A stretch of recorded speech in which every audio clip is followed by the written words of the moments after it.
Hello everyone. तो जैसे कि आप लोगों को जानते हैं कि हम लोग एल्गी के 2 लेक्चर्स कंप्लीट कर चुके हैं, तो आज हम लेक्चर 3 करेंगे एल्गी का।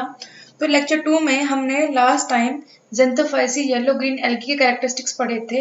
अब हम आज की क्लास में कुछ स्पेसिफिक जेनरा के कुछ इंपॉर्टेंट पॉइंट्स के बारे में जानेंगे, जो कि एग्जाम पॉइंट ऑफ व्यू से बहुत इंपॉर्टेंट है। तो सबसे पहले हम पढ़ेंगे ऑसिलेट्रिया के बारे में। तो जो ऑसिलेट्रिया होता है वो अनब्रांच होता है, फिलामेंटस होता है और एक ब्लू ग्रीन एल्गी होती है। तो जो इसकी मूवमेंट होती है वो कैसी होती है, ऑसिलेशन करता है। और ये ऑसिलेट भी कैसे करता है, पेंडुलम की तरह करता है, टू एंड फ्रो मोशन करता है पेंडुलम की तरह। और इसमें हेट्रोसिस्ट एब्सेंट होता है। मैंने आपको कल भी बताया था हेट्रोसिस्ट क्या होता है, लेकिन ऑसिलेटरिया में वो जो हेट्रोसिस्ट होता है वो एब्सेंट होता है। अब हम इसकी कुछ हैबिटेट देखेंगे कि कहाँ कहाँ पाया जाता है जो ऑसिलेटरिया होता है। तो सबसे पहला है ऑसिलेटरिया प्रोलिफेरा। तो जो ऑसिलेटरिया प्रोलिफेरा है, ये प्लैंक्टन्स होते हैं जो कि कैसे होते हैं, फ्री फ्लोटिंग होते हैं। और उनमें क्या होता है, फ्लैजिला एब्सेंट होता है। क्या होते हैं, प्लैंक्टन्स जो कि फ्री फ्लोटिंग, और इसमें फ्लैजिला एब्सेंट होता है। दूसरा है ऑसिलेटरिया अगार्दी। ऑसिलेटरी अगार्दी जो है, ये जो टेक्टोना ग्रैंडिस होता है जिसको सागवान ट्री भी बोलते हैं, उसके ऊपर एज ए एपीफाइट रहता है। इसके ऊपर रहता है, एपी मतलब ऊपर, फाइट मतलब प्लांट। सब प्लांट के ऊपर रहता है ये टेक्टोना ग्रैंडिस के ऊपर। कौन, ऑसिलेटरिया अगार्दी। तीसरा है ऑसिलेटेड टेरेब्रोफॉर्मिस। ये कहाँ मिलता है, ये पाया जाता है हॉट वाटर स्प्रिंग में, जहाँ पर बहुत ज्यादा गर्म पानी होता है, वहां पर ये पाया जाता है ऑसिलेटरिया टेरेब्रोफॉर्मिस। और फोर्थ वन इज ऑसिलेटरिया लाइमोसा, ऑसिलेटरिया सलाइना। ऑसिलेटरिया, ये डबल एल आएगा, ऑसिलेटरी सलाइना। इसमें नाम से ही लिखा हुआ है सलाइना, सलाइन वाटर में पाया जाएगा, मतलब कि ये सॉल्टी वाटर में ये पाए जाते हैं। तो ये कुछ हैबिटेट दिए हैं किसके, ऑसिलेटरिया के।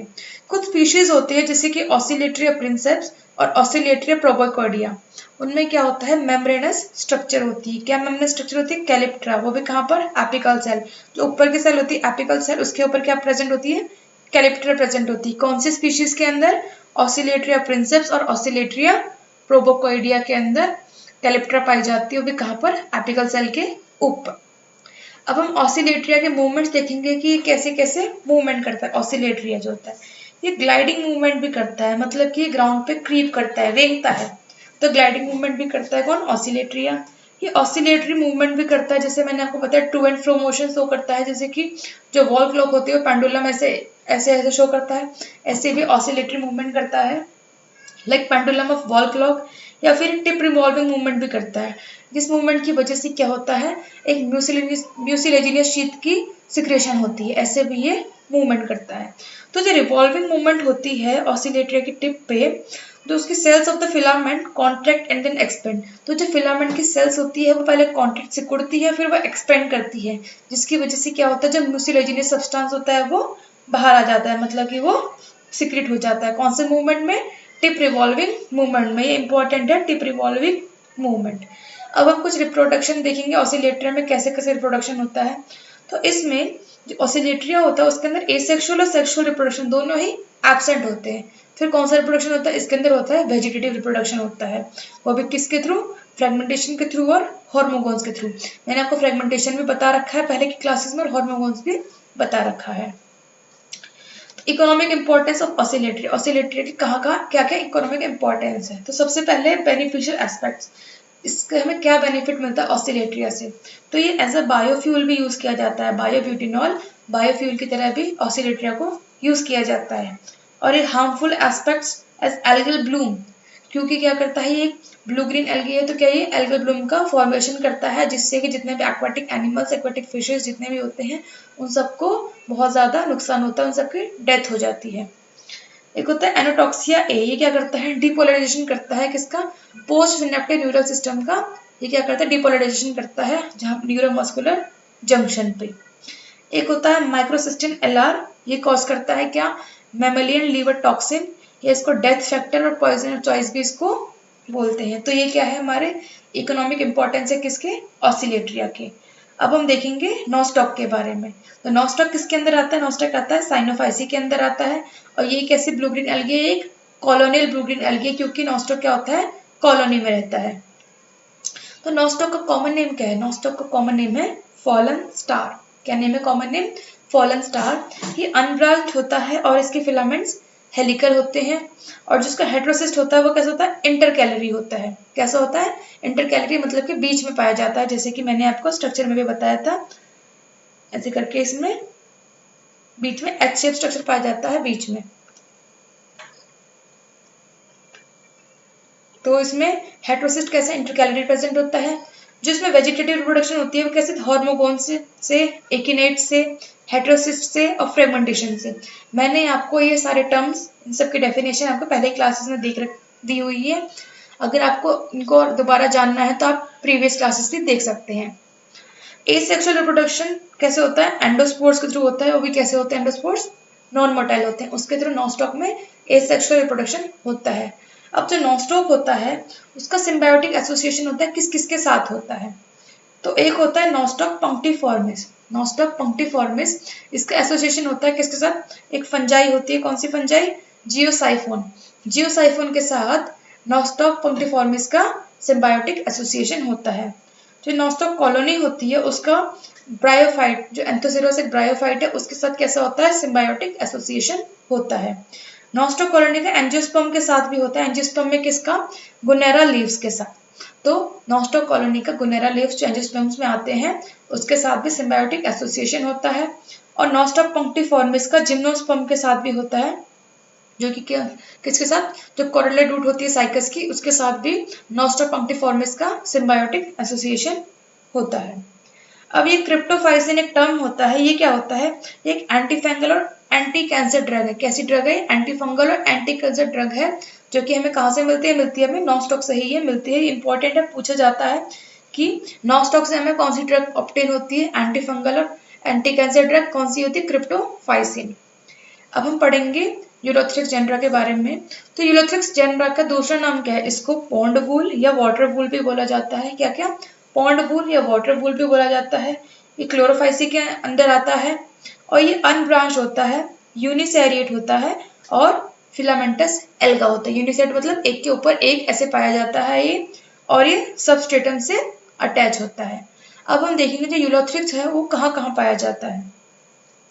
तो इसमें कुछ हेलोफाइट्स भी होते हैं, लिथोफाइट्स भी होते हैं, फ्रेश वाटर में भी पाए जाते हैं और मरीन वाटर में भी पाए जाते हैं। तो जो हेलोफाइट्स होते हैं सलाइन वाटर में पाए जाते हैं वो कौन से होता है, यूलोथ्रिक्स फ्लेका जो होते हैं वो की हेलोफाइट्स होते हैं सलाइन वाटर में पाए जाते हैं। जो लिथोफाइट्स होते हैं वो होते हैं यूलोथ्रिक्स इम्प्लेक्सा।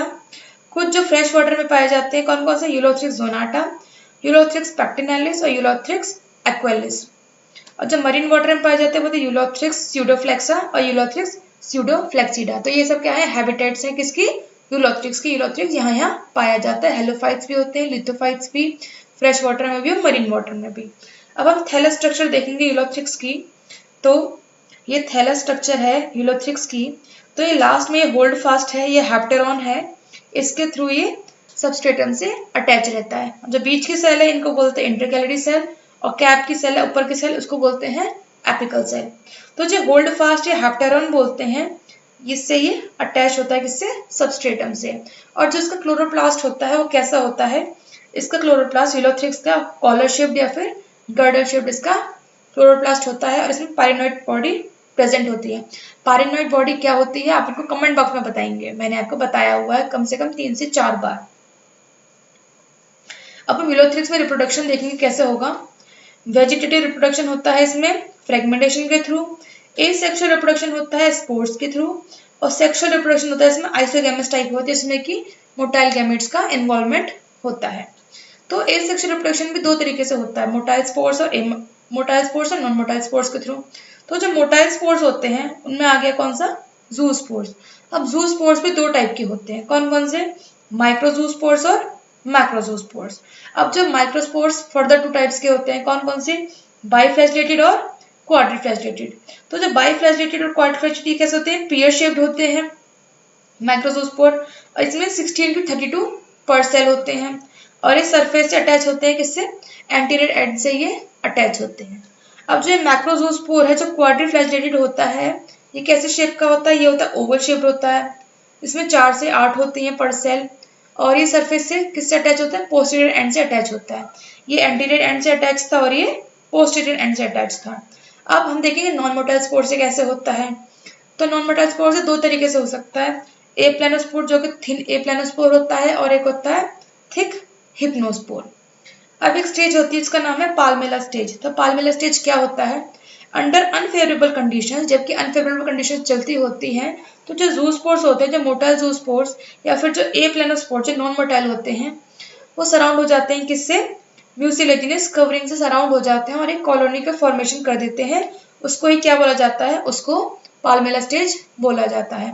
और जब फेवरेबल कंडीशंस आती हैं तो जो हर एक स्पोर क्या करता है? एक नए प्लांट का फॉर्मेशन करता है। तो जो पाल्मेला स्टेज है किसमें देखी जाती है? ये देखी जाती है यूलोथ्रिक्स और क्लेमाडोमोनास में, ये पाल्मेला स्टेज देखी जाती है। अब ये पार्थिनोस्पोर और एजाइगोस्पोर क्या होता है? When gametes fail to fuse, जब gametes जो फ्यूज नहीं कर पाते, तो male and female gametes form thick wall around them separately. तो जो मेल और फीमेल गैमेट होते हैं वो अपने आसपास क्या करते हैं? थिक वॉल का फॉर्मेशन कर देते हैं separately and divides mitotically to form homogenetic thallus. और वो माइटोटिक डिवीजन करके क्या फॉर्मेशन कर लेते हैं? होमोजेनेटिक थैलस का वो फॉर्मेशन कर लेते हैं। तो उसी को क्या बोलते हैं? उसी को पार्थिनोस्पोर या फिर एजाइगोस्पोर भी बोला जाता है। अब ये तो एजाइगोस्पोर था। अब जाइगोस्पोर क्या होता है? आफ्टर जाइगोट फॉर्मेशन, जाइगोट का जब फॉर्मेशन हो जाता है तो जो जाइगोस्पोर होते हैं वो चले जाते हैं रेस्टिंग पीरियड में। रेस्टिंग पीरियड में चले जाते हैं, इसका मतलब जो जाइगोटिक मियोसिस है वो इमीडिएटली नहीं होता है। तो इसके एग्जाम्पल क्या है? राइजोपस, यूलोथ्रिक्स और स्पायरोगायरा क्या है? रेस्टिंग पीरियड है किसके? जाइगोस्पोर के। तीनों क्या है? रेस्टिंग पीरियड है। कौन कौन से? Rhizopus, Ulothrix and spirogyra. तो यूलोथ्रिक्स जोनाटा है, ये फ्रेश वाटर स्पीशी है एल्गी की। ये अच्छे से एक्सप्लेन करता है कि सेक्सुअल रिप्रोडक्शन एल्गा में कैसे कैसे इवॉल्व हुआ था, यही बताता है अच्छे से। कौन सी एल्गी? यूलोथ्रिक्स जोनाटा। ये कहाँ पाई जाती है? फ्रेश वाटर स्पीशी है एल्गी की। अब हम देखेंगे स्पायरोगायरा के बारे में। स्पायरोगायरा फ्री फ्लोटिंग होती है और ये क्लोरोफाइसी के अंडर आती है। स्पायरोगायरा को किस किस नाम से बुलाया जाता है? इसको पॉन्ड सिल्क, वाटर सिल्क या पॉन्ड स्कम भी बोला जाता है। जो स्पायरोगायरा होती है वो अनब्रांच होती है, यूनिसेरिएट होती है, फिलामेंटस होती है, मल्टीसेलुलर। इसके अंदर बहुत सारे सेल्स होते हैं। इसको डिस्कवर किसने किया था? स्पायरोगायरा को डिस्कवर किया था लिंक ने। एक साइंटिस्ट थे आर.एस. रंधावा, उन्होंने स्पायरोगायरा के 20 स्पीशीज को डिस्कवर किया था। किसने? आर.एस. रंधावा ने। और स्पायरोगायरा का जो क्लोरोप्लास्ट होता है वो कैसा होता है? वो क्लोरोप्लास्ट होता है, इसका स्पाइरल शेप्ड होता है या फिर रिबन शेप्ड होता है। किसका? क्लोरोप्लास्ट स्पायरोगायरा का। अब स्पायरोगायरा के अंदर रिप्रोडक्शन कैसे कैसे होता है? वेजिटेटिव रिप्रोडक्शन होता है इसमें फ्रेगमेंटेशन के थ्रू। एसेक्सुअल रिप्रोडक्शन होता है इसमें ए प्लानोस्पोर, हिप्नोस्पोर या पार्थिनोस्पोर के थ्रू। और जो सेक्सुअल रिप्रोडक्शन होता है इसमें होता है आइसोगेमस, नॉन मोटाइल गैमेट्स होते हैं वाया कंजुगेशन या फर्टिलाइजेशन के ट्यूब के थ्रू। इसमें क्या होता है? स्पायरोगायरा में सेक्सुअल रिप्रोडक्शन होता है।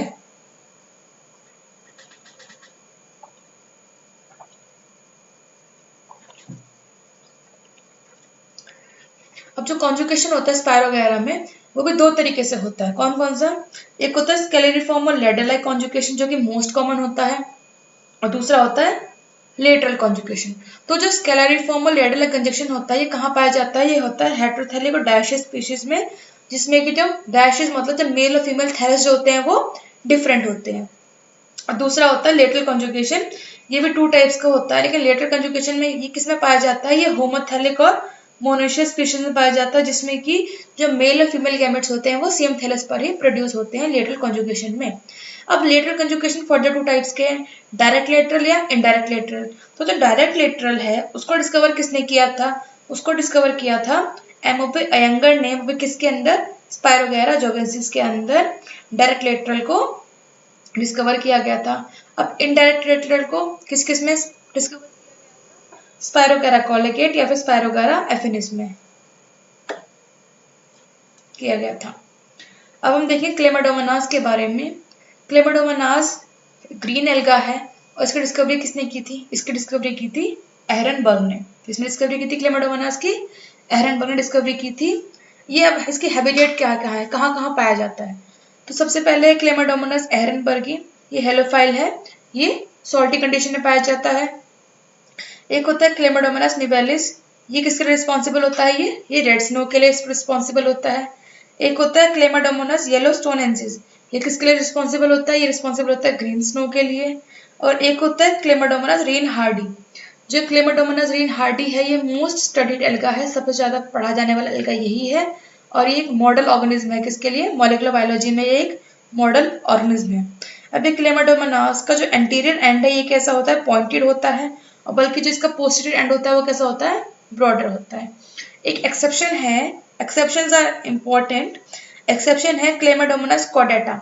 कॉर्डेटा में क्या होता है? जो पोस्टीरियर एंड होता है वो पॉइंटेड होता है, बिकॉज नॉर्मली तो पोस्टीरियर एंड क्या होता है? ब्रॉडर होता है, लेकिन इसमें क्या होता है? क्लेमाडोमोनास कॉर्डेटा में पोस्टीरियर एंड पॉइंटेड होता है। इसमें क्लोरोप्लास्ट पॉलीमॉर्फिज्म देखने को मिलता है, मतलब क्लोरोप्लास्ट के डिफरेंट डिफरेंट शेप्स देखने को मिलते हैं इसमें क्लोरोप्लास्ट के क्लेमाडोमोनास के अंदर। मोस्ट कॉमन है cup shaped but reticulate axile discoidal H shaped also present. इन सारे शेप के इनके अंदर क्लोरोप्लास्ट प्रेजेंट होते हैं। इसमें पैरानोइड बॉडी पे प्रेजेंट होती है, लेकिन एक्सेप्शन है एब्सेंट किसके अंदर होती है? पैरानोइड बॉडी क्लेमाडोमोनास रेटिकुलेटा के अंदर। क्लेमाडोमोनास रेटिकुलेटा के अंदर पैरानोइड बॉडी एब्सेंट होती है। अब सेल स्ट्रक्चर देख लेते हैं। ये इसमें दो फ्लैजिला हैं, ये बेसल बॉडी है, ये कॉन्ट्रेक्टाइल वैक्यूल जो ऑस्मोरेगुलेशन के लिए हेल्प करते हैं, ये न्यूक्लियस है, ये पाइरानोइड बॉडी है, ये क्या है? आई स्पॉट। तो जो फ्लैजिला और सीलिया जो होते हैं वो कहाँ से अराइज होते हैं? वो अराइज होते हैं इसी बेसल बॉडी से। बेसल बॉडी को ब्लेफेरोब्लास्ट भी बोलते हैं। क्या बोलते हैं बेसल बॉडी को? ब्लेफेरोब्लास्ट। जो इसका फ्लैजिला होता है वो कैसा होता है? आइसोकॉन्ट, सेम साइज का होता है और स्मूथ होता है और एक्रोनिमेटिक होता है। और जो इसका आई स्पॉट होता है वो कैसे? एज अ फोटो रिसेप्टर होता है और लाइट सेंसिटिव होता है। अब एक और क्लेमाडोमोनास है, क्लेमाडोमोनास नस्कटा। उसके अंदर क्या पाया जाता है? न्यूरोमोटर apparatus पाया जाता है, जो किसके एनालॉगस होता है? वो एनालॉगस होता है हायर एनिमल्स के नर्वस सिस्टम के एनालॉगस होता है। क्या? Neuromotor apparatus। वो किसके अंदर पाया जाता है? वो पाया जाता है क्लेमाडोमोनास नस्कटा के अंदर। अब एक स्ट्रक्चर है ये इसमें ही, ये पैराडाइस्मस है, ये राइजोब्लास्ट है, ये जो लाइन है और इसको दोनों कनेक्ट करने वाले उसको फ्लैजिला को बेसल बॉडी को कनेक्ट करने वाले को ये पैराडाइस्मस है, और इस सेंट्रोसोम में पैराडाइस्मस को कनेक्ट करने वाले को राइजोब्लास्ट बोलते हैं, और ये क्या है? सेंट्रोसोम है। तो पैराडाइस्मस है structure that connect basal body और ब्लेफरोब्लास्ट। ये दो बेसल बॉडी है, दो सीलिया निकलने की जगह है बेसल बॉडी से ही सीलिया निकलते हैं, सीलिया और फ्लैजिला। तो जो दो बेसल बॉडी को कनेक्ट करते हैं उसको बोलते हैं पैराडाइस्मस, और जो सेंट्रोसोम और पैराडाइस्मस को कनेक्ट करते हैं उसको क्या बोलते हैं? उसको बोला जाता है राइजोब्लास्ट। अब हम देखेंगे क्लेमाडोमोनास में रिप्रोडक्शन कैसे होता है। ग्रीन एल्गी जो है क्लेमाडोमोनास, उसके अंदर रिप्रोडक्शन कैसे कैसे होता है। तो सबसे पहले देखेंगे वेजिटेटिव रिप्रोडक्शन होता है, ऐसे फिजन होता है उसके अंदर, सेल डिवीजन होती है, ऐसे उसके अंदर क्लेमाडोमोनास के अंदर वेजिटेटिव रिप्रोडक्शन देखा जाता है। एक सेक्सुअल रिप्रोडक्शन होता है इसमें मोटाइल स्पोर्स के थ्रू भी और नॉन मोटाइल स्पोर्स के थ्रू। कौन कौन से मोटाइल स्पोर? जूस्पोर के थ्रू होता है। जूस्पोर कैसे होते हैं? बाइफ्लैजिलेटेड होते हैं। और जो नॉन मोटाइल स्पोर्स है उसमें एप्लानोस्पोर और हिप्नोस्पोर के थ्रू इसमें रिप्रोडक्शन होता है। इसके अंदर पाल्मेला स्टेज भी प्रेजेंट होती है। पाल्मेला स्टेज मैंने आपको ऊपर ही बताया था पाल्मेला स्टेज क्या होता है। इसमें जो सेक्सुअल रिप्रोडक्शन होती है वो भी तीन तरीके से होती है, आइसोगैमस, अनाइसोगैमस और ऊगैमस।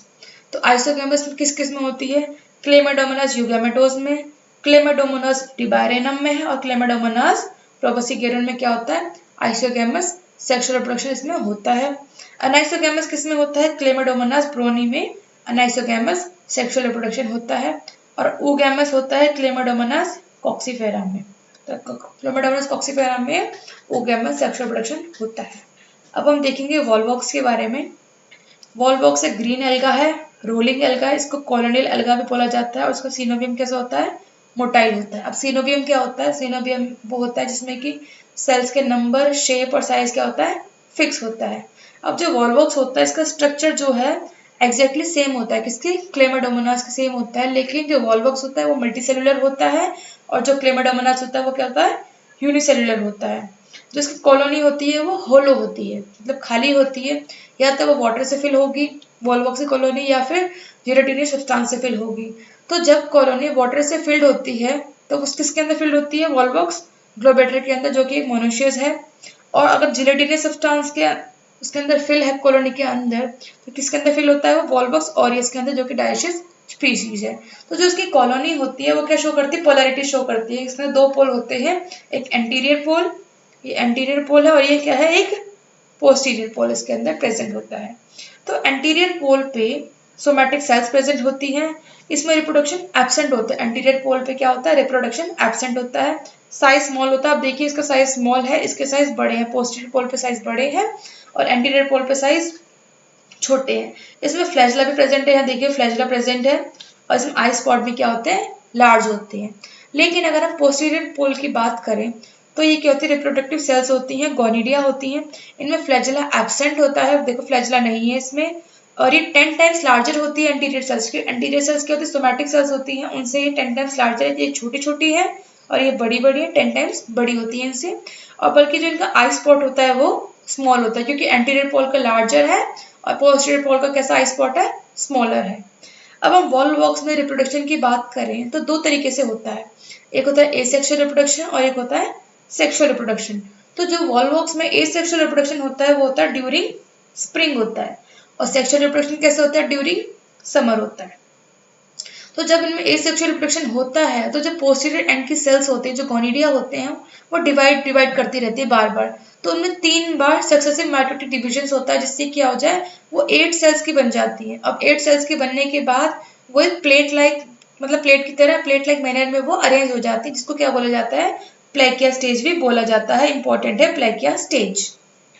अब जो सेक्सुअल रिप्रोडक्शन होता है वो होता है ड्यूरिंग समर, ये oogamous टाइप होता है। इसमें क्या होता है, जो मेल गैमेट होते हैं, एंथेरिडियम से मेल गैमेट निकलने के बाद वो ट्रांसफर होते, वो चले जाते हैं कहाँ तक, जो oogoनियम जो होता है फीमेल गैमेट का oogoनियम, वहां पर पहुंच के क्या जाइगोट की फॉर्मेशन कर लेते हैं सेक्सुअल रिप्रोडक्शन में।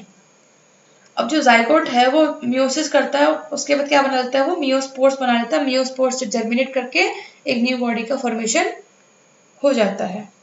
अब हम देखेंगे ओडोगोनियम के बारे में।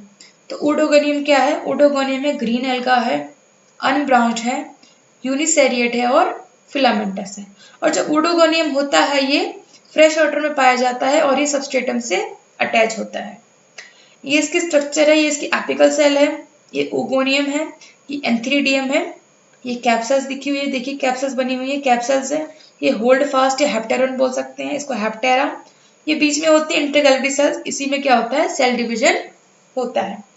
तो जो finger like structure present in oedogonium named hapteron, तो जो नीचे ये फिंगर लाइक स्ट्रक्चर दिख रही है आपको ओडोगोनियम के अंदर, इनको बोला जाता है हेप्टेरो।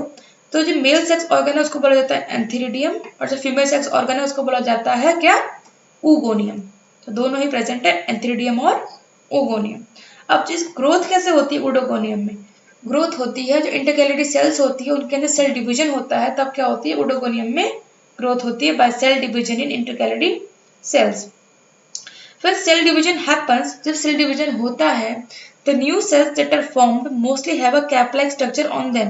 तो जो नई सेल्स जो बनती हैं उनमें क्या होता है, मोस्टली कैप-लाइक स्ट्रक्चर प्रेजेंट होती है। The cap-like structure is found on every cell, तो हर सेल के ऊपर कैप-लाइक स्ट्रक्चर प्रेजेंट होती है। This structure is called a cap, तो उस स्ट्रक्चर को कैप बोलते हैं। And a cell that shows a cap-like structure on top of it is called the cap cell. और वो सेल जिसके ऊपर एक कैप-लाइक स्ट्रक्चर दिखाई देती है उसके टॉप पर, तो उसको क्या बोला जाता है, ऐसे सेल को कैप-लाइक, ऐसे सेल को कैप सेल बोला जाता है। अब जो कैप सेल्स होती हैं वो ओडोगोनियम में बहुत ही इजीली दिखाई देती हैं। और जो इसकी सेल वॉल होती है वो ट्राइलेड होती है, 3 लेयर से बनी होती है, आउटर वॉल, मिडल वॉल और इनर वॉल।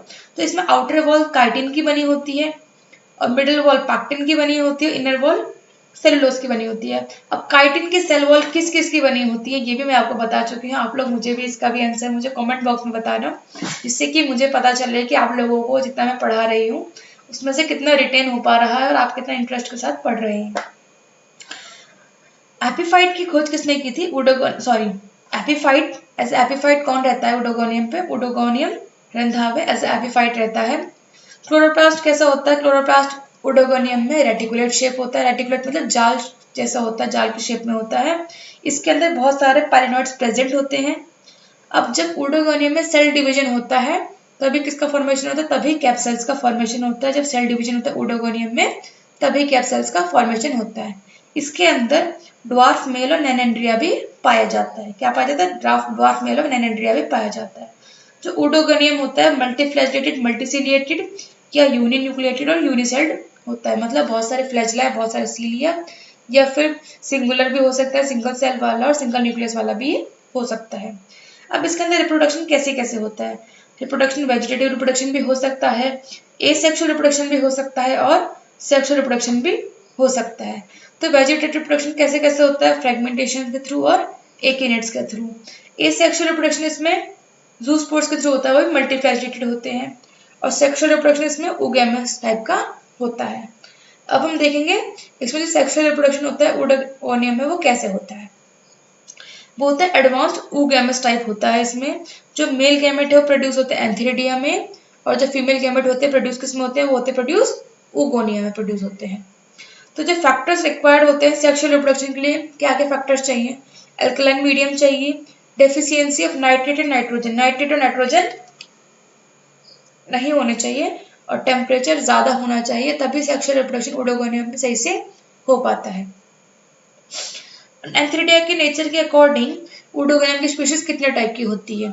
एक होती है मैकेंड्रा स्पीशीज और एक होती है नैनेंड्रा स्पीशीज। तो जो मैकेंड्रा स्पीशीज होती है वो होती है नॉर्मल स्पीशीज होती है। तो उसमें जो क्या होता है, जो एंथीरिडिया प्रोड्यूस होता है, वो जो नॉर्मल साइज का प्लांट होता है उसके ऊपर एंथीरिडिया प्रोड्यूस होता है। किसमें? मैकेंड्रा स्पीशीज में। उसमें भी दो टाइप के होते हैं, एक होते हैं मोनोशियस और एक होता है डायोशियस। मोनोशियस मतलब बाइसेक्सुअल और डाइसेक्सुअल मतलब डायोशियस मतलब यूनिसेक्सुअल। तो मोनोशियस में क्या होता है, जब एंथीरिडिया और oogonia जब सेम प्लांट पे होते हैं तो उसको बोलते हैं मोनोशियस। इसके एग्जांपल है ओडोगोनियम फ्रेजाइल और ओडोगोनियम नोड्यूलोसम। ये किसके एग्जांपल है? मोनोशियस और बाइसेक्सुअल के। अब डायोशियस और यूनिसेक्सुअल की बात करें तो इसमें एंथीरिडिया और oogonia क्या होते हैं? डिफरेंट प्लांट पे होते हैं। इसके एग्जांपल है ओडोगोनियम एक्वाटिकम और ओडोगोनियम क्रैसम। किसके एग्जांपल है ये? डायोशियस और यूनिसेक्सुअल के। तो एक था मैकेंड्रा स्पीशीज और दूसरा क्या है? नैनेंड्रा स्पीशीज। तो इसमें क्या होता है, जो एंथीरिडिया प्रोड्यूस होते हैं स्पेशल टाइप ऑफ स्मॉल और ड्वार्फ प्लांट पे। जो स्पेशल टाइप का स्मॉल और ड्वार्फ प्लांट होता है उस पे एंथीरिडिया प्रोड्यूस होते हैं, तो उसको बोलते हैं ड्वार्फ मेल या नैनेंड्रिया उसको बोलते हैं।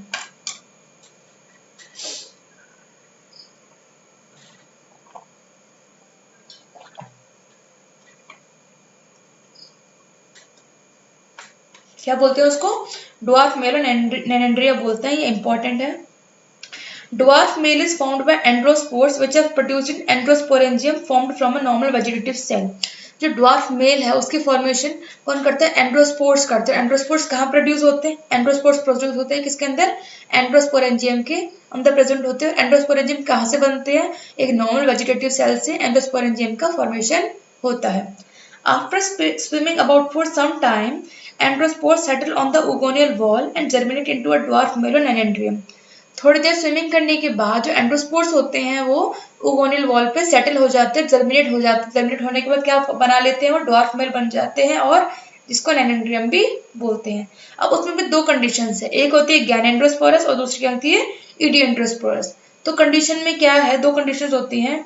अगर एंड्रोस्पोरेंजिया और oogonia सेम प्लांट पे बन रहे हैं, सेम प्लांट पे बने हैं, तो जो उसमें ओडोगोनियम बनेगा उसको क्या बोलते हैं? उसको बोलते हैं गैनेंड्रोस्पोरस। क्या बोलते हैं? गैनेंड्रोस्पोरस। और इसका एग्जांपल क्या है? ओडोगोनियम कंकेडिनम इसका एग्जांपल है। अगर हम दूसरी कंडीशन की बात करें इडिएंड्रोस्पोरस की, जब एंड्रोस्पोरेंजिया और oogonia जब डिफरेंट प्लांट पे फॉर्मेशन होता है, तो जिसमें जब जब ओडोगोनियम बनेगा, जब सेम प्लांट पे बन रहा है तब जो ओडोगोनियम बनेगा उसको बोलते हैं गैनेंड्रोस्पोरस। और डिफरेंट प्लांट पे जब दोनों बन रहे हैं एंडोस्पोरेंजिया और oogonia, तो उसमें जो ओडोगोनियम बनेगा वो कैसा होता है? इडिएंड्रोस्पोरस होता है उसमें। अब हम देखते हैं एक्टोकार्पस के बारे में। एक्टोकार्पस क्या है? एक्टोकार्पस फियोफाइसी ब्राउन एल्गी के अंदर आता है। इसका नेचर कैसा होता है? इसका नेचर ब्रांच होता है। ये कैसी एक फिलामेंटस ब्राउन एल्गी होती है। अब हम कुछ इसके स्पेशल पॉइंट्स देखेंगे। जो इसका थैलस होता है वो हैप्लॉइड भी होता है और डिप्लॉइड भी होता है। जो क्लोरोप्लास्ट होता है, क्लोरोप्लास्ट के अंदर कुछ बैंड शेप क्रोमेटोफोर्स प्रेजेंट होते हैं। इसी क्लोरोप्लास्ट के अंदर कैसे? बैंड शेप क्रोमेटोफोर्स, और क्रोमेटोफोर्स के अंदर पिगमेंट्स प्रेजेंट होते हैं। पारिनोइड्स कैसे होते हैं? इसके अंदर प्रोजेक्टेड और ब्रांच इसके पारिनोइड्स होते हैं। इसकी लाइफ साइकिल आइसोमॉर्फिक होती है, ग्रोथ इसमें ट्राइकोथैलिक होती है और इसमें क्लम्प फॉर्मेशन देखा जाता है। अब क्लम्प फॉर्मेशन क्या होता है? When many male gametes surround a single female gamete with their flagella, जब बहुत सारे मेल गैमेट्स एक सिंगल फीमेल गैमेट के आसपास सराउंड हो जाते हैं, मतलब मिल जाते हैं, उनके फ्लैजेला की तरफ से जुड़ जाते हैं, जैसे बहुत सारे मेल गैमेट्स हैं और एक सिंगल फीमेल गैमेट है, उससे वो जुड़ गए, उसको घेर लिया फ्लैचेला की हेल्प से, because female gamete secretes a chemical to attract male gametes called sex attractants. तो इतने सारे मेल गैमेट उनके पास इसलिए है फीमेल गैमेट के पास, क्योंकि जो फीमेल गैमेट है केमिकल सब्सटेंस को सिक्रीट करती है मेल गैमेट्स को अट्रैक्ट करने के लिए, उनको सेक्स अट्रैक्टेंट्स भी बोला जाता है। और जो सेक्स अट्रैक्टेंट का नाम क्या होता है, सेक्स अट्रैक्टेंट का नाम है साइरेनिन। क्या नाम है उसका? साइरेनिन। इसी की वजह से male gametes are attracted very quickly towards it. इसी की वजह से जो मेल गैमेट्स है उसकी तरफ बहुत जल्दी से अट्रैक्ट होते हैं। And many of them come and surrounded with their flagella which is called clump formation. उसमें से बहुत सारे आते हैं और अपने फ्लैचेला से उसको सराउंड करके उसको बोलते हैं क्लम्प फॉर्मेशन। जब वो स्ट्रक्चर बन जाती है उसको बोलते हैं क्लम्प फॉर्मेशन बोलते हैं। अब इसकी थैलस स्ट्रक्चर कैसी होती है? हेट्रोट्राइकस होती है। कैसी होती है? हेट्रोट्राइकस होती है। और थैलस की भी इसमें दो सिस्टम्स में, मतलब दो डिफरेंट सिस्टम्स में उसको डिवाइड किया गया है। एक होता है प्रोस्ट्रेट सिस्टम और एक होता है इरेक्ट सिस्टम।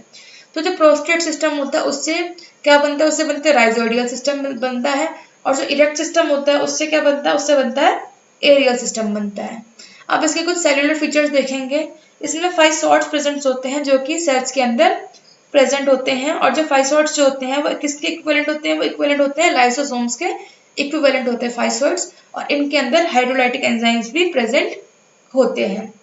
इसका जो रिजर्व फूड मटेरियल है वो क्या होता है? इसका रिजर्व फूड मटेरियल होता है मैनिटोल और लेमिनरीन। इसका रिजर्व फूड मटेरियल है। इसमें कुछ पिगमेंटेशन कौन कौन से प्रेजेंट होते हैं? Chlorophyll a, chlorophyll c, fucoxanthin and carotene इसके अंदर पिगमेंटेशन प्रेजेंट होते हैं। इसमें जो सेल वॉल के स्ट्रक्चर, दो टाइप की सेल वॉल होती है। इसके अंदर एक आउटर लेयर होती है, मतलब 2 लेयर होती है, एक इनर लेयर होती है। आउटर लेयर एल्जिन की बनी होती है, इनर लेयर कैसी होती है? सेल्यूलोजिक होती है। अब इसमें दो तरीके के स्पोरेंजिया पाए जाते हैं, यूनिलोक्यूलर और प्लूरिलोक्यूलर। तो यूनिलोक्यूलर में क्या होता है? सिंगल लोक्यूल होता है। और प्लूरिलोक्यूलर में क्या होता है? बहुत सारे लोक्यूल्स होते हैं, जिसको न्यूट्रल स्पोरेंजिया भी बोलते हैं। अब हम एक्टोकार्पस का थैलस देखेंगे।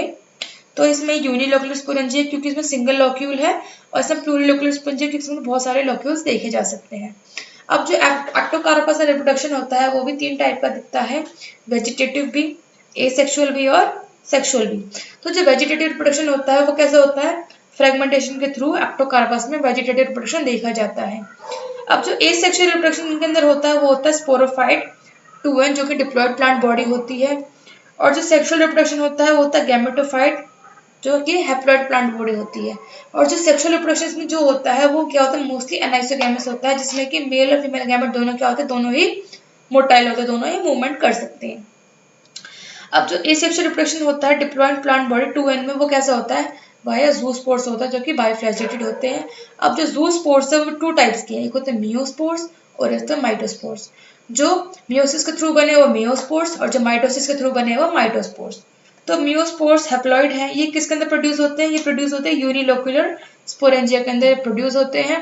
और ये मियोसिस के थ्रू, मतलब मियोसिस के थ्रू जर्मिनेट करके क्या बना लेते हैं? प्लांट बॉडी का फॉर्मेशन ये कर लेते हैं। अब जो माइटोजोस्पोर्स है जो कि डिप्लॉयड है, ये कहाँ प्रोड्यूस होते हैं? ये प्रोड्यूस होते हैं प्लूरिलोक्यूलर स्पोरेंजिया के अंदर प्रोड्यूस होते हैं। और ये भी माइटोसिस के थ्रू, वो तो मियोसिस था मियोस्पोर्स में, लेकिन जो माइटोजोस्पोर्स है ये वाया माइटोसिस जर्मिनेट करके प्लांट बॉडी का फॉर्मेशन कर लेते हैं। अब हम एक्टोकार्पस के अंदर सेक्सुअल रिप्रोडक्शन देखेंगे। एक होता है मॉर्फोलॉजिकल अनाइसोगैमी। इसमें जो गैमेट प्रोडक्शन होता है उसमें क्या होता है? जब मेल और फीमेल गैमेट्स होते हैं प्रोड्यूस सेम प्लांट में, सेम प्लांट में प्रोड्यूस होते हैं इन प्लूरिलोक्यूलर गैमेटेंजिया के अंदर, ये सेम प्लांट के अंदर मेल और फीमेल गैमेट प्रोड्यूस होते हैं। इसके कैरेक्टरिस्टिक्स ये हैं कि मॉर्फोलॉजिकली डिसिमिलर होता है, डिफरेंट होता है, लेकिन जो फिजियोलॉजिकली ये सिमिलर होता है। इसका एग्जांपल है एक्टोकार्पस सिकंडस। का एग्जांपल है इसका एक्टोकार्पस सिकंडस। अब एक तो हमने मॉर्फोलॉजिकल अनाइसोगेमी देखा, अब एक है फिजियोलॉजिकल अनाइसोगेमी। इसमें जो गैमेट प्रोडक्शन होता है उसमें मेल और फीमेल गैमेट प्रोड्यूस होते हैं डिफरेंट प्लांट्स पे। अनाइसो मतलब होता है डिफरेंट, और हाँ डिफरेंट। कैरेक्टरिस्टिक्स है इसके, मॉर्फोलॉजिकली सिमिलर होता है, फिजियोलॉजिकली डिसिमिलर होता है। मतलब मॉर्फोलॉजिकली सेम है लेकिन फिजियोलॉजिकली ये डिफरेंट है। इसका एग्जांपल है एक्टोकार्पस सिलिकुलोसिस। क्या एग्जांपल है इसका? एक्टोकार्पस सिलिकुलोसिस। जो फीमेल गैमेट होती है वो सिक्रेट करती है सेक्स अट्रैक्टेंट, इसको साइरेनिन बोला जाता है, मैंने अभी आपको बताया था। तो many male gametes attracted to female gametes with their short flagella. बहुत सारे मेल गैमेट्स से अपने शॉर्ट फ्लैचेला की तरफ वजह से उसकी हेल्प से अट्रैक्ट होते हैं फीमेल गैमेट की तरफ। इसको क्या बोलते हैं? क्लम्प फॉर्मेशन बोलते हैं। अब है पॉलीसाइफोनिया, जिसको रेड एल्गी भी बोला जाता है। तो उसका जो थैलस होता है वो हेटरोट्राइकस होता है, जिसमें कि 2 ब्रांचेस होती है, एक होती है प्रोस्ट्रेट ब्रांच और एक होता है इरेक्ट ब्रांच। तो इरेक्ट ब्रांच में भी 2 तरीके की होती है, एक होती है शॉर्ट ब्रांच जिसको ट्राइकोब्लास्ट भी बोला जाता है, और एक होती है लॉन्ग ब्रांच। तो शॉर्ट ब्रांच में ब्रांच ऑफ लिमिटेड ग्रोथ होता है, ये मोनोसाइफोनिस होती है, इसमें सिंगल ट्यूब पाई जाती है और ये सेक्स ऑर्गन्स को बियर करती है। लेकिन अगर हम लॉन्ग ब्रांच की बात करें तो इसमें क्या होता है? अनलिमिटेड ग्रोथ होती है, पॉलीसाइफोनिस होता है, मतलब बहुत सारी ट्यूब्स होती हैं और इसके अंदर सेक्स ऑर्गन्स नहीं होते हैं। तो जितने भी साइफोन्स, जितनी भी ट्यूब्स है, ये एक दूसरे से अटैच होती है, किसके थ्रू? पिट्स के थ्रू एक दूसरे से ये अटैच होती हैं। तो इनकी जो सेल वॉल होती है वो सेलुलोज की और पॉलीसल्फेट एस्टर की ये बनी होती है। इनमें जो पिगमेंटेशन होता है वो क्लोरोफिल ए, क्लोरोफिल डी और कैरोटीनॉइड्स प्रेजेंट होता है, और फाइकोबिलेंस प्रेजेंट होते हैं। आर फाइकोराइथिन ज्यादा होता है आर फाइकोबिलेंस के कंपैरिजन में, क्योंकि ये एक रेड एल्गी है इसलिए इसमें फाइकोराइथिन ज्यादा होता है फाइकोबिलेंस के कंपैरिजन में। इसमें जो रिजर्व फूड मटेरियल होता है फ्लोरिडीन स्टार्च होता है, जो कि क्या है? एक पॉलीसेकेराइड है। और जो फ्लोरिडीन स्टार्च होता है उसकी जो स्ट्रक्चर होती है वो सिमिलर होती है, किसके सिमिलर होती है? अमाइलोपेक्टिन और ग्लाइकोजन के सिमिलर होती है, किसकी स्ट्रक्चर? फ्लोरिडियन स्टार्च की। तो आज के लिए इतना ही। अब हम इसका क्विक रिकैप कर लेते हैं इस पूरे लेक्चर का, जिससे कि आपकी रिवीजन अभी साथ के साथ हो जाए अच्छे से। तो आज हमने बहुत सारा कंटेंट पढ़ा है। पहले हमने ऑसिलेट्रिया के बारे में पढ़ा कि ऑसिलेट्रिया अनब्रांच्ड होता है, फिलामेंटस होता है, ये पेंडुलम की तरह ऑसिलेट करता है, इसमें हेटेरोसिस्ट एब्सेंट होते हैं। अभी इसकी हैबिटेट अलग अलग होती है, ये कि ये फ्री फ्लोटिंग भी प्रेजेंट हो सकता है, ऐसे एपिफाइट भी प्रेजेंट होता है सागवान ट्री के ऊपर जो टेक्टोना ग्रैंडिस होता है, ये हॉट वाटर स्प्रिंग में भी पाया जाता है, सॉल्टी वाटर में भी पाया जाता है। कुछ स्पीशीज होती हैं जैसे कि ऑसिलेट्रिया प्रिंसेप्स और ऑसिलेट्रिया प्रोवोकोइडिया, उनमें मेम्ब्रेनस स्ट्रक्चर होती है कैलिप्ट्रा, जो कि एपिकल सेल के ऊपर प्रेजेंट होती है। अब हमने कुछ मूवमेंट देखी थी ऑसिलेट्रिया की, ग्लाइडिंग मूवमेंट, ऑसिलेटरी मूवमेंट और tip revolving movement. Tip revolving movement की वजह से क्या होता है? म्यूसिलेनियस जीनियस शीथ का सिक्रीशन होता है। रिप्रोडक्शन में हमने देखा था ऑसिलेट्रिया में कि इसके अंदर एसेक्सुअल और सेक्सुअल रिप्रोडक्शन एब्सेंट होता है, इसमें वेजिटेटिव रिप्रोडक्शन देखा जाता है। कुछ इकोनॉमिक इंपॉर्टेंस भी देखी थी कि हमें बायोफ्यूल की तरह यूज किया जाता है, एल्गल ब्लूम्स की तरह भी यूज किया जाता है। और फिर हमने देखा था नॉस्टॉक साइनोफाइसी के अंदर एक कॉलोनियल ब्लू ग्रीन एल्गी है, इसका कॉमन नेम फॉलन स्टार है, इसमें हेटेरोसिस्ट पाया जाता है, इंटरकैलरी होता है। इसमें जो वेजिटेटिव रिप्रोडक्शन होता है वो हार्मोगोन्स, एकिनेट्स, हेटेरोसिस्ट फ्रेगमेंटेशन के थ्रू होता है। हमने कुछ सिम्बायोटिक एसोसिएशन देखे थे नॉस्टॉक के, फंजाई के साथ, ब्रायोफाइट के साथ, एंजियोस्पर्म के साथ और जिम्नोस्पर्म के साथ। फिर हमने एक ड्रग देखा था क्रिप्टोफाइसिन, जो कि नॉस्टॉक से मिलता है हमें, वो एंटीफंगल और एंटी कैंसर ड्रग होता है। फिर हमने यूलोथ्रिक्स के बारे में पढ़ा था, यूलोथ्रिक्स को पॉन्ड वूल और वाटर वूल बोलते हैं, ये सबस्ट्रेटम से अटैच होता है। अब ये हेलोफाइट्स होते हैं, लिथोफाइट्स होते हैं, फ्रेश वाटर में भी पाए जाते हैं, मरीन वाटर में भी पाए जाते हैं। फिर हमने थैलस स्ट्रक्चर देखी थी यूलोथ्रिक्स की, एपिकल सेल, इंटरकैलरी सेल, ये होल्ड फास्ट या हेप्टेरन, जिससे ये सबस्ट्रेटम से अटैच रहते हैं। इसमें जो क्लोरोप्लास्ट होता है वो कॉलर शेप्ड और गर्डर शेप्ड होता है, इसमें पैरानोइड बॉडी प्रेजेंट होती है। फिर हमने रिप्रोडक्शन देखा था, इसमें वेजिटेटिव रिप्रोडक्शन भी मिलता है, एसेक्सुअल भी मिलता है, सेक्सुअल भी मिलता है। एसेक्सुअल रिप्रोडक्शन 2 टाइप से मिलता है, मोटाइल स्पोर्ट से भी और नॉन मोटाइल स्पोर्ट से भी देखने को मिलता है। फिर मैंने पाल्मुलर स्टेज बताया था आप लोगों को, पार्थिनोस्पोर जिसको ज़ाइगोस्पोर बोलते हैं वो भी बताया था, फिर ज़ाइगोस्पोर भी बताया था। फिर मैंने स्पायरोगैरा बताया, तो स्पायरोगैरा फ्री फ्लोटिंग होती है, क्लोरोफाइसी के अंदर आती है, इसको पॉन्ड सिल्क, वाटर सिल्क के पॉन्ड्स का बोला जाता है। स्पायरोगैरा की डिस्कवरी लिंक ने की थी, आर.एस. रंधावा जो एक साइंटिस्ट थे उन्होंने स्पायरोगैरा के 20 स्पीशीज को डिस्कवर किया था। स्पायरोगैरा का क्लोरोप्लास्ट स्पाइरल शेप्ड और रिबन शेप्ड होता है। फिर हमने रिप्रोडक्शन देखा था, स्पायरोगैरा में रिप्रोडक्शन में वेजिटेटिव रिप्रोडक्शन भी होता है, एसेक्सुअल भी होता है, सेक्सुअल भी होता है। फिर हमने कॉन्जुगेशन के टाइप्स देखे थे, स्क्लेरिफॉर्म और लेडर लाइक और लेटर कंजुगेशन देखा था। फिर हमने क्लेमाडोमोनास, जिसकी डिस्कवरी एरनबर्ग ने की थी। फिर ये भी हेलोफाइल सेलाइन वाटर में पाए जाते हैं, रेड स्नो के लिए रिस्पॉन्सिबल होते हैं कुछ क्लेमाडोमोनास, कुछ ग्रीन स्नो के लिए रिस्पॉन्सिबल होते हैं। फिर हमने मोस्ट स्टडीड एल्गा देखा था, कौन सा? क्लेमाडोमोनास रेनहार्डी, जो कि मोस्ट स्टडीड एल्गा है। हमने फिर एक एक्सेप्शन देखा था कि वैसे मोस्टली देखा जाए तो जो ये क्लेमाडोमोनास है इसमें एंटीरियर एंड इसका पॉइंटेड होता है और पोस्टीरियर एंड ब्रॉडर होता है, लेकिन जो क्लेमाडोमोनास कॉर्डाटा है उसमें क्या होता है? पोस्टीरियर एंड पॉइंटेड होता है। फिर हमने सेल स्ट्रक्चर देखी थी इसमें। फिर उसके बाद हमने न्यूरोमोटर एपरेटस जो होता है, जो कि क्लेमाइडोमोनास नस्कटा के अंदर पाया जाता है, जो कि नर्वस सिस्टम, हायर एनिमल्स का जो नर्वस सिस्टम होता है उसके एनालॉगस होता है। फिर पैराडेस्मस क्या होता है, राइजोब्लास्ट क्या होता है, फिर रिप्रोडक्शन कैसे कैसे होता है, इसमें वेजिटेटिव भी होता है, एसेक्सुअल भी होता है, सेक्सुअल भी होता है इसमें। फिर हमने वॉलवॉक्स के बारे में पढ़ा था कि वॉलवॉक्स ग्रील एल्गा है, रोलिंग एल्गा है, कॉलोनियल एल्गा है। फिर जो वॉलवॉक्स का स्ट्रक्चर है वो क्लेमाइडोमोनास जैसे सिमिलर होती है, वॉलवॉक्स मल्टीसेलुलर होती है, लेकिन जो क्लेमाइडोमोनास होता है वो यूनिसेलुलर होती है। इसकी कॉलोनी हॉलो होती है, तो वाटर से फिल होगी या जिलेटिनी सब्सटेंस से फिल होगी। इसकी जो कॉलोनी होती है वॉलवॉक्स की पोलैरिटी शो करती है, एंटीरियर पोल होता है, पोस्टीरियर पोल होता है इसके अंदर। हमने रिप्रोडक्शन देखा था, इसमें एसेक्सुअल रिप्रोडक्शन भी होता है और सेक्सुअल रिप्रोडक्शन भी होता है। एसेक्सुअल होता है स्प्रिंग में और सेक्सुअल रिप्रोडक्शन होता है किसमें, समर में। फिर हमने ओडोगोनियम देखा था, ओडोगोनियम ग्रीन एल्गा होता है, अनब्रांच होता है, फ्रेश वाटर में पाया जाता है, सबस्ट्रेटम से अटैच होता है ये। फिर हमने ग्रोथ देखी थी कि जब इंटरकैलेटेड सेल्स में सेल डिवीजन होता है तभी ओडोगोनियम में ग्रोथ हो पाती है, और इसके ओडोगोनियम में कैप्सूल्स मिलती हैं। इसमें सेल वॉल ट्राइलेयर्ड होती है, 3 वॉल होती हैं, आउटर वॉल काइटिन की बनी होती है, मिडल वॉल प्रोटीन की बनी होती है, इनर वॉल सेल्यूलोज की बनी होती है। फिर हमने रिप्रोडक्शन देखा था, फिर हमने सेक्सुअल रिप्रोडक्शन देखा था, इसके अंदर कि क्या कितने फैक्टर्स चाहिए सेक्सुअल रिप्रोडक्शन के लिए। एल्कलाइन मीडियम होना चाहिए, नाइट्रेट और नाइट्रोजन की डेफिशिएंसी होनी चाहिए, टेम्परेचर ज़्यादा होना चाहिए, तभी ओडोगोनियम में सेक्सुअल रिप्रोडक्शन अच्छे से हो पाता है। फिर हमने एंथीरिडा के नेचर के अकॉर्डिंग ओडोगोनियम की स्पीशीज देखी थी, एक होती है मैकेंड्रा स्पीशीज, एक होती है नैनेंड्रा स्पीशीज, हमने दोनों देखा था। फिर उसके बाद हमने कुछ कंडीशंस देखी थी, गैनेंडोस्पोर्स कब बनते हैं और इडिएंडोस्पोर्स कब बनते हैं। फिर हमने एक्टोकार्पस के बारे में पढ़ा था, एक्टोकार्पस का थैलस कैसा होता है, क्लोरोप्लास्ट इसके अंदर बैंड शेप क्रोमेटोफोर्स पाए जाते हैं क्लोरोप्लास्ट के अंदर। इसके आइसोमॉर्फिक लाइफ साइकिल होती है, ट्राइकोथैलिक ग्रोथ होती है। एक्टोकार्पस के अंदर क्लम्प फॉर्मेशन देखने को मिलता है। क्लम्प फॉर्मेशन क्या होता है, जिसमें कि फीमेल गैमेट्स जो है केमिकल सिक्रीट करते हैं, कौन सा केमिकल, साइरेनियम सिक्रीट करती हैं, इसी को सेक्स अट्रैक्टेंट भी बोलते हैं। फिर हमने थैलस देखा था, इसमें यूनिलोक्यूलर स्पोरेंजियम है और प्लूरोलोक्यूलर स्पोरेंजियम भी होता है। फिर हम रिप्रोडक्शन इसमें वेजिटेटिव भी होता है, एसेक्सुअल भी होता है, सेक्सुअल भी होता है। फिर हमने सेक्सुअल रिप्रोडक्शन में देखा था मॉर्फोलॉजिकल अनाइसोगैमी, फिजियोलॉजिकल अनाइसोगैमी देखा था। फिर हमने पॉलीसाइफोनिया जो रेड एल्गी उसके बारे में देखा था। फिर इसका थैलस कैसा होता है, थैलस 2 टाइप का होता है, प्रोस्ट्रेट ब्रांच होती है जिसके अंदर, इरेक्ट ब्रांच होती है। फिर इसका रिजर्व फूड मटेरियल फ्लोरिडीन स्टार्च होता है। फ्लोरिडीन स्टार्च की स्ट्रक्चर कैसे सिमिलर होती है, माइलोपेक्टिन एंड ग्लाइकोजन के सिमिलर होती है। तो भले ही मेरी क्लास की लेंथ कम हो, मतलब जो मेरी वीडियोस है उसकी लेंथ कम हो, लेकिन आप लोगों को ये पूरी तसल्ली होनी चाहिए कि जितना भी आप लोग पढ़ रहे हैं वो मोर देन सफिशिएंट है, क्योंकि मैं आपको पहले से ही नोट्स प्रिपेयर करके लेके आती हूँ, इसलिए आपको बहुत ज़्यादा टाइम नहीं लगता है मुझे पढ़ाने में।